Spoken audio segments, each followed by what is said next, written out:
guys, how's it going? Today I would love to give you a tour of the beautiful mums that we have growing back here in the high tunnel. And when we're done taking a look at all these gorgeous flowers, I just cannot get over how beautiful they are. I would like to get some cuts so we can make an arrangement. And we might just do 100% mums in the arrangement. We might add in some things from the rest of the garden. I'm not sure. But these just seem to be in peak right now. I mean, look at this color. We do have a couple of varieties that were a little bit earlier to bloom, like this one right here. You can see these are a little bit more spent, but many of them are just in their absolute prime.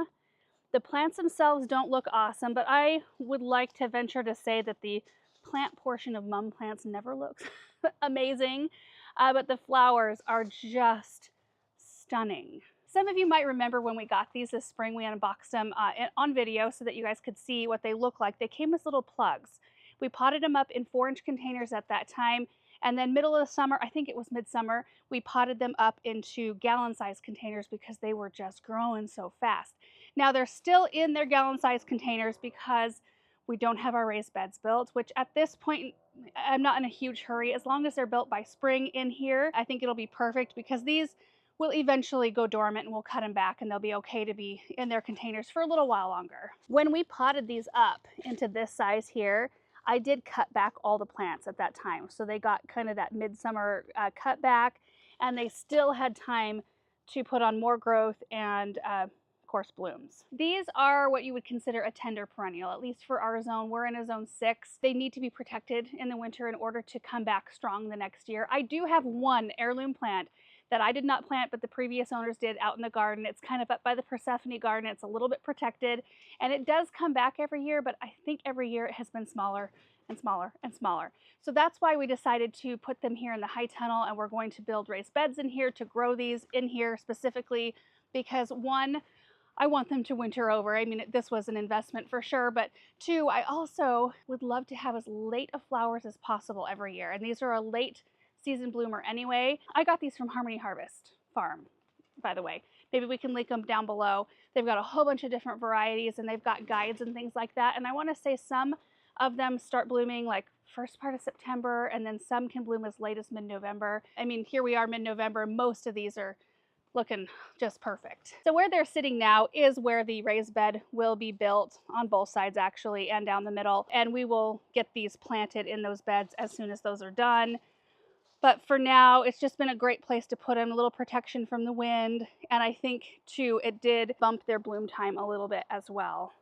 And it's keeping their blooms nicer. So I thought we would just start at one end and work our way down and take a look at some of these gorgeous varieties. Starting with this one right here. This is called Oberlin. And I love all the different structures of bloom that we have here, too. This one has like kind of tube-shaped petals there. And it's that gorgeous bronze orange color. So each stem, all of these have very long stems, but each stem has several blooms on it. And with mums like these, you do want to harvest them when they are mostly open because they don't continue to open up that much once you've harvested them. That's why I say these are like at peak, because they're open up most of the way. This one is Jane Sharp. Isn't that stunning? Here's another one right here. Oh my gosh, this is actually 4 blooms together on one stem. That is just color perfection right there. This one is George Couchman, which is the perfect blend of fall color tones. This would look amazing on a Thanksgiving tablescape, I think. This one right here that's smushed up against the side, this one is Gertrude, I believe. I might have to verify some of these. Some of the plant labels have worn out, but isn't that an interesting petal there? It's got a lot of texture to it, and I love that soft pink lavender kind of color. This one is a powder puff. So right here on this one stem, we have 1, 2, 3, 4, 5, 6, 7 blooms. Isn't that gorgeous? And here's more of an individual bloom. I'll kind of tuck this one down so we can see it. I love that lemony yellow in the center. This one right here is Cherry Venice. It's just kind of a soft red. It's got some pink undertones to it. But I also like that kind of smoky tan almost on the back side of the petals that you can see. Gives it some dimension. This one is Apricot Alexis, which these aren't quite open all the way. This one, oh yeah. Look at that wild thing. The color is just perfect. Look at all the buds on that stem. One single stem there. And you can hardly distinguish where one bloom begins and the other ends.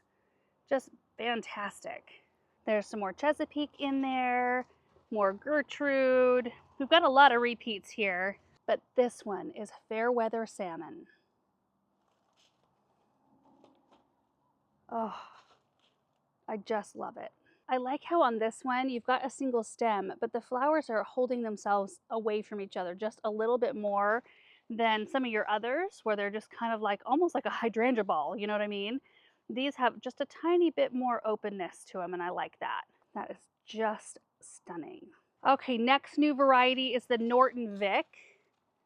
I posted a picture of one of these, I think, on Instagram and Facebook because I was just so blown away by the color. These have been in bloom for a little while.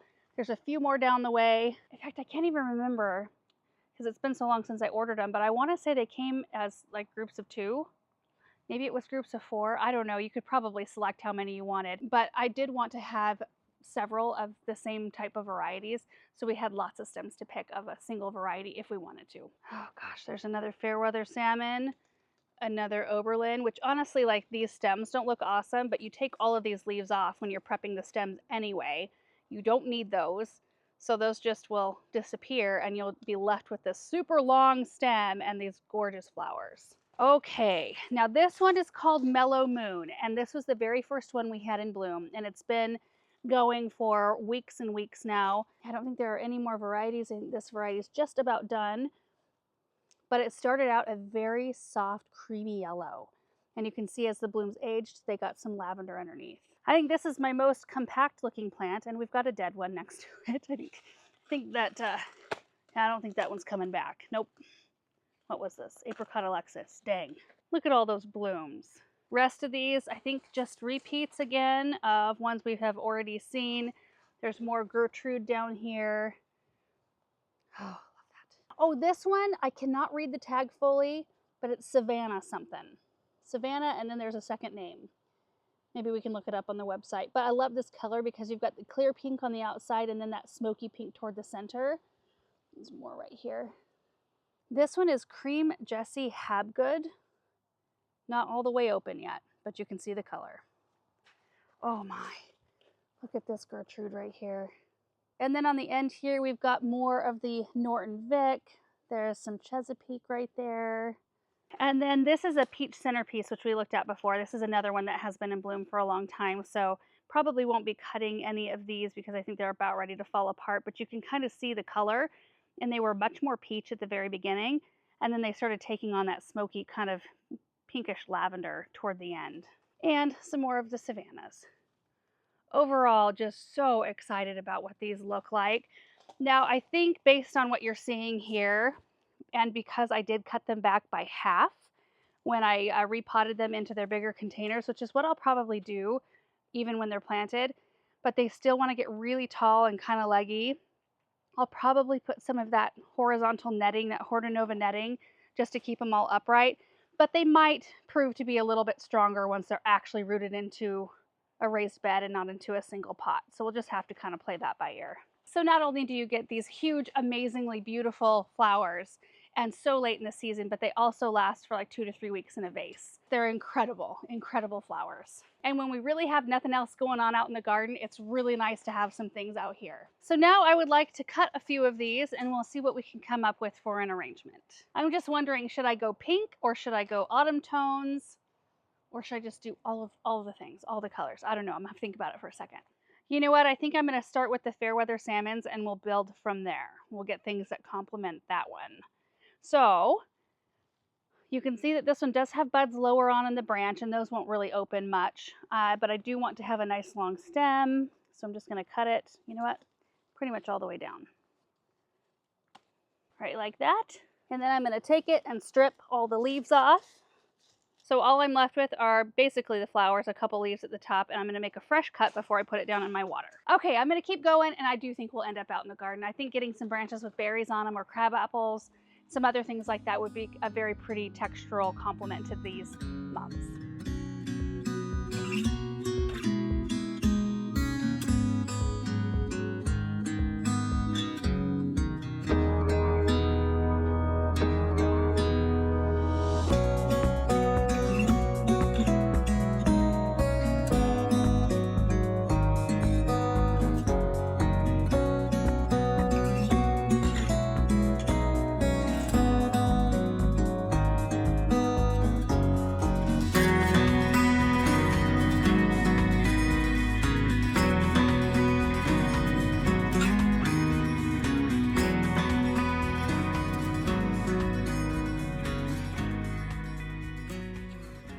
Okay, I think this is gonna be enough mums. All right, so let's take these out. We're gonna grab a few more stems, and it is kind of breezy. I know it doesn't seem like it right now. Maybe it's gonna stop being breezy. It's been kind of chilly, and we actually have our first snowflake symbol on the forecast tomorrow morning. So I don't know what that's gonna shape up to be. The kids are excited. I told them they're gonna have to get up early if they're gonna wanna see it. I think we're gonna still be warming up too much to sustain any snow, but it is definitely getting cold enough at night for that now, which makes me extra thankful for spaces like this. I'm thinking we'll take all of our stuff into the Hartley or the greenhouse or something, and somewhere that's warmer to make our arrangement.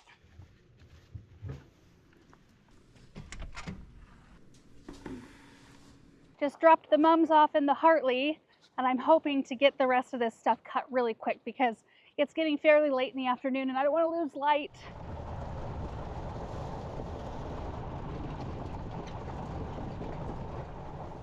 This right here is hawthorn, and the hawthorn branches have kind of hit the ground right here.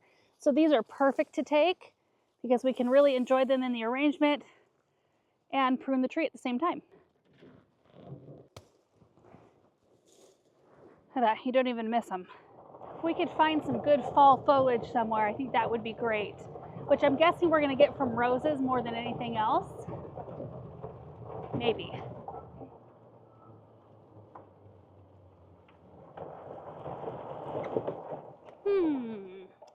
Maybe a little birch.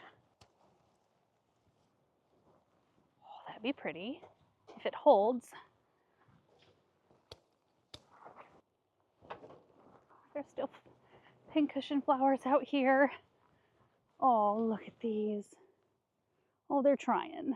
It's also fun to work in seed heads sometimes for an extra textural difference. This is the seed head from the pincushion flower, and they're so neat looking. This is what I'm after though. This is a rugosa rose right here. I can't, seaside swirl, something like that. Anyway, they've got really interesting colored foliage here. And thorns. Gotta be careful with this one. There we go. Oh yeah, that'll create a really good frog too. See how many branches there are there? This is the reminiscent coral rose right here. Look at that, looking great still. There's some buds. Aster seed heads look really pretty. And the white wands veronica. My goodness. Still alive and well. The foliage doesn't even look like it has seen any cold yet. You can use grass seed heads too. I'm not usually a huge fan of that. I don't know that I need to grab too many other things because we have so many mum flowers, and that's kind of what I want to highlight here. It just takes a few stems of this and that to fill in the gaps. Sedum. Okay, so I'm going to skip sedum this time, even though it's beautiful. It's kind of a commanding shape and color, and we've got that already with our mums. We don't need kind of a centerpiece flower going on. Okay, I think I'm just going to go with what we have so far, and that's 3 branches off of our birch tree. I think this is 3 off of the rose and 4 off the hawthorn. And then if we need anything else, we'll root around the pond area. Oh, how big these leaves are. London plane tree. Massive. Whew, starting to get chilly. You know what, I'm gonna grab one more of these just in case. They're so gorgeous. It looks like clippings you'd almost take to the compost pile, but it won't in the end, hopefully. That's the goal.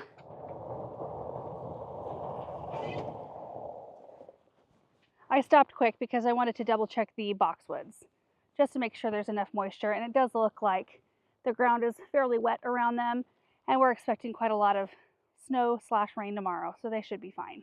And I want to grab a vase. Yes.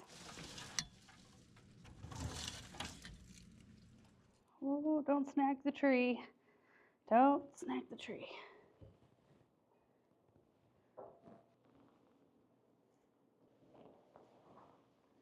Okay, in the Hartley, it feels really nice. In fact, you can probably see the leaves moving here.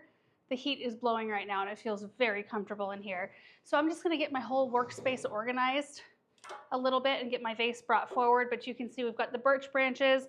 I have these orange slices that the tree is actually behind the camera, so you can't see it right now, but we just decorated the tree. I did not use the orange slices, but I might try to work them into this arrangement. We'll see. And then right behind our bucket of mums here, we've got our other branches, roses and hawthorn. All right, I think what I'm gonna do here is take my pads off the chair so I don't wreck them. We'll just set these down here. Oh, perfect. And I've got my tea. Move the coasters to the side. Okay, I'm gonna go fill up our vase with water. I'm gonna add in some cut flower food, 2 packets. Oop.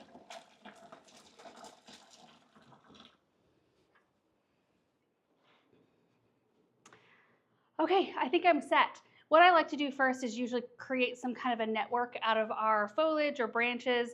That way it helps hold our blooms in place, and then I'll start working those in and around. And then very last in the end, I might tuck some of these so they're hanging from the sides, or I'm just not sure how it's gonna go. So I'm just gonna bring you in close and show you the process as it comes together. I don't think I'm gonna talk through it because I have absolutely no idea what I'm gonna do here.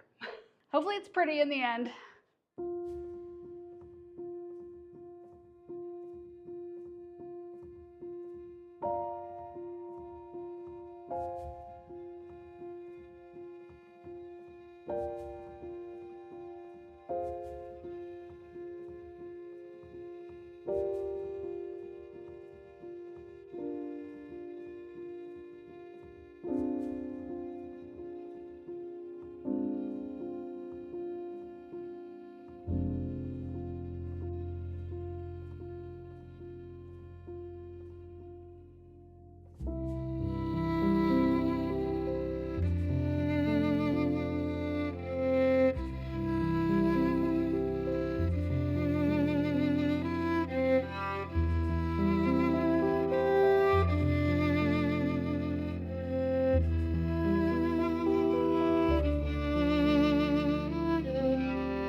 And there it is, you guys. It's starting to get a little bit dim outside, but we made it in time, and I think it turned out beautiful. Just a wild blend of natural elements.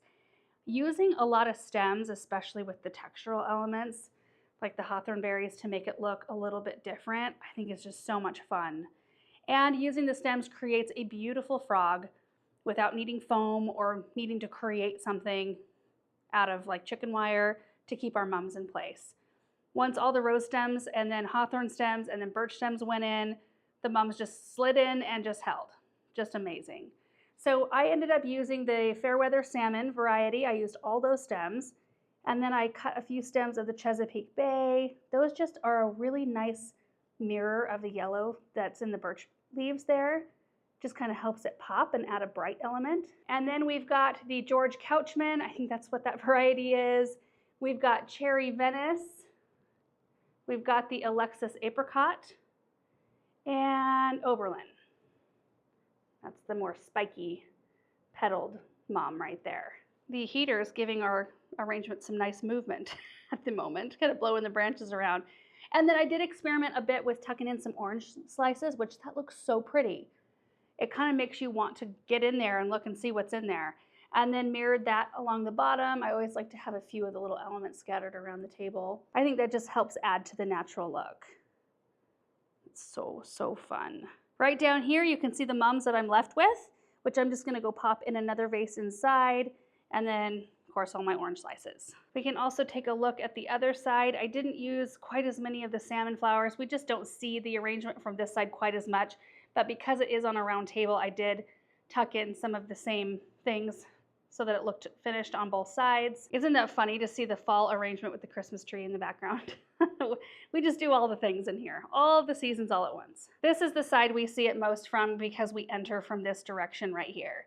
So I really wanted to use all of those salmon ones, especially in the front, because they are so pretty. It's gotta be my favorite. But you know, they're all gorgeous in their own way, and I wonder if I'd even like that one quite as much if it wasn't offset by some of these other varieties. They just play really well together. And you'll even notice like some of this, the spent blooms on the roses, I love to add that in. I think it adds a beautiful texture in there, even if it's, you know, essentially a dead flower. It just kind of goes with the whole vibe here. You can definitely tell that I'm a fan of the more kind of open architectural arrangements instead of, you know, like the domed arrangements, the very kind of stiff formal arrangements, I guess you could call them. I just like them to feel like you're in the garden. You know, you're looking out into a flower bed and you're seeing all of these different things. I just think it makes it so much more visually interesting, but you know, that's personal opinion. Everybody's got their own taste and their own style, and I think that's what makes it fun and interesting to look at what other people do. Anyway, I mostly just wanted to share all of these varieties of mums with you today because I just thought that they were so beautiful. I was in there watering this morning and I just thought, today's the day. I need to share this with everyone because it's just like, I wasn't expecting them to perform like they did in their containers, given the fact that they were blown around for a lot of the summer behind the greenhouse, falling over in their containers, drying out to, you know, very close to death several times. I mean, they just kind of were put through the ringer and they ended up rewarding us really nicely. So I think next year will be a really interesting year to bring you guys along when we get those raised beds built and get them planted, just to see how they do and how they respond to that and how much more maybe they will perform even, you know, above and beyond what they've done this year. I'm really impressed with these flowers, and I think they should be in more gardens, honestly. They give so much this time of year. I mean, you saw our garden out there. There's still a lot of beautiful fall interest, but no blooms like this. All right, guys, thank you so much for watching today's video. I hope you enjoyed the tour. I hope you enjoyed seeing this come together. Really beautiful, nice change of pace, doing something a little bit more slow today. I loved it. So thank you guys so much for watching, and we will see you in the next one. Bye.